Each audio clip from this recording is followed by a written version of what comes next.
Hey guys, কেমন আছো তোমরা সবাই? আশা করি সবাই খুব ভালো আছো। আমিও ভীষণ ভালো রয়েছি। তো চলো আজকে একটা রেসিপি শেয়ার করি তোমাদের সাথে সন্ধ্যেবেলা।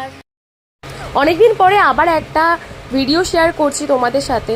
আমি জানি এতদিন পর পর ভিডিও দেওয়াতে তোমরা নিশ্চয়ই খুব রাগ করেছো আমার ওপর।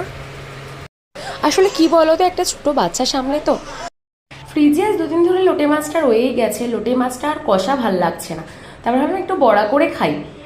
একটুখানি হলুদ আদা রসুন বাটা মাখিয়ে রেখেছিলাম কিছুক্ষণ, অবশ্য চালের গুঁড়ি ময়দা তাও দিয়েছিলাম, একটু সুজিও ঢেলে দিয়েছিলাম। ওগুলো ম্যাগনেট করে রাখা ছিল, ততক্ষণে আমি আটাটা রাত্রে মেখে নিয়েছিলাম। আটাটা মেখে নিয়ে তারপরে গেছিলাম বড়াগুলো ভাজতে। লোটে মাছের সাইজগুলো কিন্তু বেশ ছোটো ছোটোই ছিল, বেশি বড়ও না বেশি ছোটও না। তারপরে গরম তেলে ছেড়ে দিলাম লোটে মাছগুলো, ব্যাস বড়াগুলোও রেডি হয়ে গেল চটপট।